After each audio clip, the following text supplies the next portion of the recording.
दोस्तों आज तारीख है 22 फरवरी 2022 और आइए चलते हैं बिहार सुबह की ताज़ा खबरों की ओर। लेकिन उससे पहले दोस्तों अगर आपने अभी तक इस चैनल को सब्सक्राइब नहीं किया तो कर लें, जिससे कि आपको बिहार सुबह की ताज़ा खबर रोजाना मिलती रहे।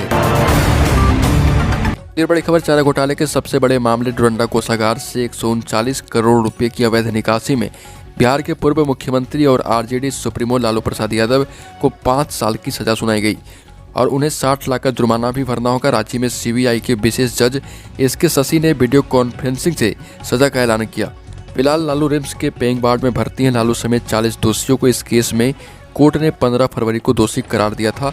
अधिवक्ता का कहना है कि सजा की आधी अवधि पूरी हो गई है, इसलिए लालू को हाईकोर्ट से जमानत मिलने की उम्मीद है। अगली खबर, चारा घोटाले के डोरंडा कोषागार मामले में राजद सुप्रीमो लालू प्रसाद यादव को 5 साल की सजा का ऐलान किया गया। सजा सुनाए जाने के बाद पटना में राबड़ी आवास के बाहर अचानक से चहल पहल बढ़ गई। खुद नेता प्रतिपक्ष तेजस्वी यादव बाहर आए और मीडिया के सामने प्रतिक्रिया दी। तेजस्वी ने देश की जांच एजेंसियों पर सवाल उठाए। तेजस्वी यादव ने कहा कि शुरुआत से ही जो भी अदालत का फैसला हुआ है उसका पालन किया गया है।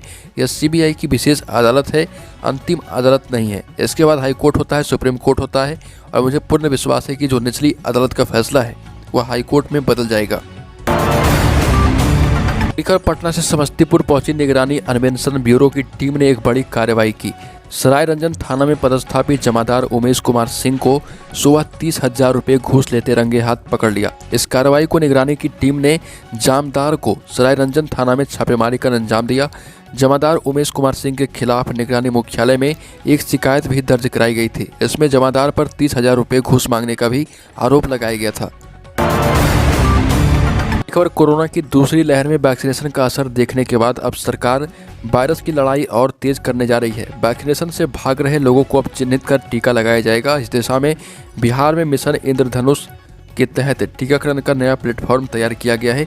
कोरोना की लड़ाई में वैक्सीनेशन की जागरूकता को लेकर 7 रथ रवाना किए गए हैं, जो शहर से लेकर गाँव तक घूमकर लोगों का वैक्सीनेशन कराएगी। दूसरी लहर के बाद अब वैक्सीनेशन को लेकर काफ़ी तेजी है। बिहार में 15 वर्ष से ऊपर के सभी पात्र लोगों के टीकाकरण को लेकर बड़ी प्लानिंग की जा रही है। अगली खबर, मुख्यमंत्री नीतीश कुमार ने बिहार में जाति आधारित जनगणना पर कहा कि केंद्र सरकार नहीं करा रही तो बिहार में हम ही इसे करा देंगे। यहाँ जाति आधारित जनगणना नहीं कराए जाने का सवाल कहाँ उठता है। सीएम ने कहा कि किसी चीज़ के ऐलान से पहले बेहतर यह है कि सभी लोगों के आइडिया को जान लिया जाए। निर्णय तो हम कैबिनेट से कर सकते हैं, पर चाहते हैं कि सबके साथ बैठकर राय ली जाए। जाति आधारित जनगणना को लेकर हम कोई क्रेडिट नहीं लेना चाहते हैं। राजनीति में अगर कोई कुछ बोल रहा है तो क्या कीजिएगा। मुख्यमंत्री ने कहा कि जाति आधारित जनगणना कराए जाने को लेकर हम लोग सभी एक मत हैं। राज्य सरकार की तरफ से हम इसे कराना चाहते हैं और इसके लिए अंदरूनी तौर पर राज्य सरकार सक्रिय हो चुकी है। और हाल ही में संपन्न हुए बिहार पंचायत चुनाव में बेतहाशा खर्च किया गया। शानो शौकत ऐसे कि बिहार के कोने में होने वाले चुनाव में राज्य के दूसरे कोने से खाना खिलाने वाले वेंडर मंगाए गए। उत्तर प्रदेश भी टेंट समियाना मंगवाया गया। चुनाव के दौरान मतदान और पुलिसकर्मी पूर्व बिहार, कोसी और सीमांचल के 13 जिलों में 7 करोड़ रुपए से अधिक का खाना खा गए। इनमें से काफ़ी राशि जलेबी और मिठाई खाने में खर्च हुई है। अगली खबर, बिहार के नालंदा जिले के राजगीर में बने दक्षिण भारत के पहले जू सफारी में गुजरात के शेरों की दहाड़ गूंज रही है। यहाँ गुजरात के सक्करबाग जियोलॉजिकल पार्क से 6 एशियाई शेर मंगाए गए।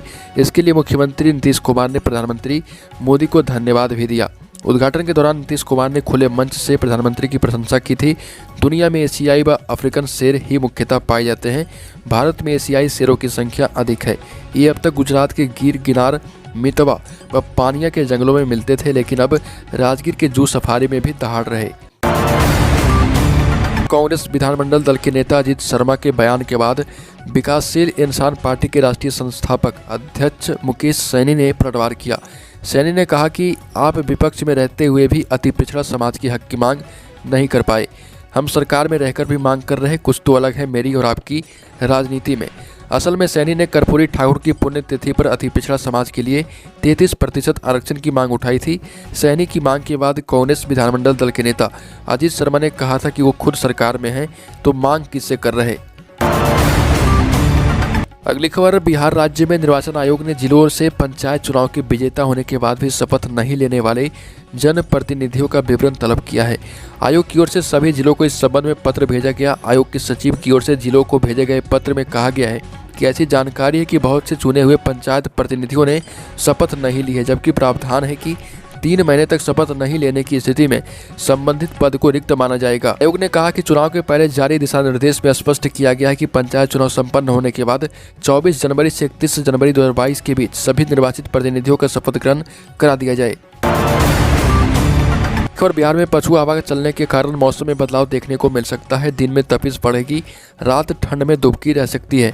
तापमान में वृद्धि होने के कारण दिन में लोगों को गर्मी का एहसास होगा। पिछले 24 घंटे के दौरान राजधानी पटना के न्यूनतम तापमान में सामान्य से 2 डिग्री की वृद्धि दर्ज की जाएगी। अगली खबर, बिहार विद्यालय परीक्षा समिति की इंटरमीडिएट परीक्षा की कॉपियों का मूल्यांकन कार्य 26 फरवरी से प्रारंभ हो जाएगा।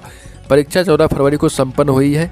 रिकॉर्ड समय में रिजल्ट तैयार करने के लिए बिहार बोर्ड ने अपना सॉफ्टवेयर डेवलप किया है, जिसके माध्यम से मूल्यांकन के साथ ही मार्कशीट भी तैयार होता जाएगा।